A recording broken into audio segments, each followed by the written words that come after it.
Alright, so picture this. Picture you and your friend taking a stroll through the park, and you notice in front of you that someone collapses. You rush up to them and ask, "Sir or ma'am, are you okay? Are you okay?" And there's no response. You also look for signs of breathing, and you notice that there's no rise and fall of the chest. What do you do? What would you do in a situation like that? Well, today we're going to be talking about basic life support. I'm going to be teaching you the proper techniques of basic life support. And according to heart.org, 70% of Americans feel helpless in a cardiac emergency because they don't know proper CPR techniques.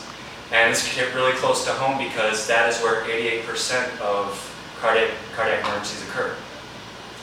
So when you come up onto a patient or a victim who is clearly unconscious or unresponsive, you're going to do three things.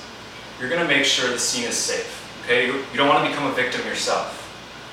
When you check for responsiveness, you're going to want to do a sternum rub or just ask them if they're okay in general. If there's no response, you're going to want to tell someone to get help immediately. So if I was with my friend, I would tell him to go get help immediately, go call 911 and try and find an AED as quick as possible and come back. And that's when you would return your attention back to the victim and you would do a pulse check. Now for the pulse check, you're going to want to look for the carotid pulse. Now the carotid pulse is, if you feel your trachea right here, in this little groove, it's bilateral, so if you feel the muscle right here, in that little groove, you'll find your carotid pulse. And you're going to want to feel that for no more than 10 seconds. So you're going to feel for no more than 10 seconds, and you're not going to waste time. And if you definitely do not feel a pulse, this is when you begin CPR, basic life support. And according to the American Heart Association, you're going to start off with the acronym CAB, C-A-B. And this is used to help you remember the steps of CPR. Okay?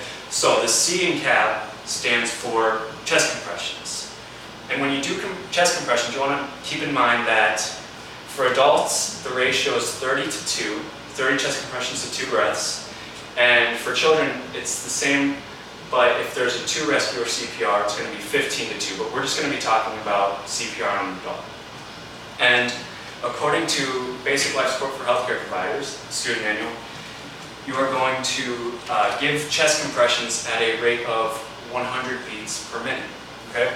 So you're going to want to make sure that you are in the middle of the chest, lower half of the breastbone, and you are going to make sure that, it's kind of weird to stand up and do it, but you're going to make sure that your elbows are slightly bent, but your arms are straight and strong, and then you're going to make sure that your shoulders are over your hands, and you're going to give 30 strong chest compressions at a rate of 100 beats per minute. And you're just going to want to go at least 2 inches in depth. And after that, after 30 strong compressions, that's when you come up to the breathing aspect of it. And for the breathing aspect of it, you have to open the airway. And there's actually 2 methods to open the airway. The first we're going to be talking about is the head tilt chin lift. And that's the universal way of doing it. But there is also the jaw thrust maneuver, which is used if there's a suspected spinal injury.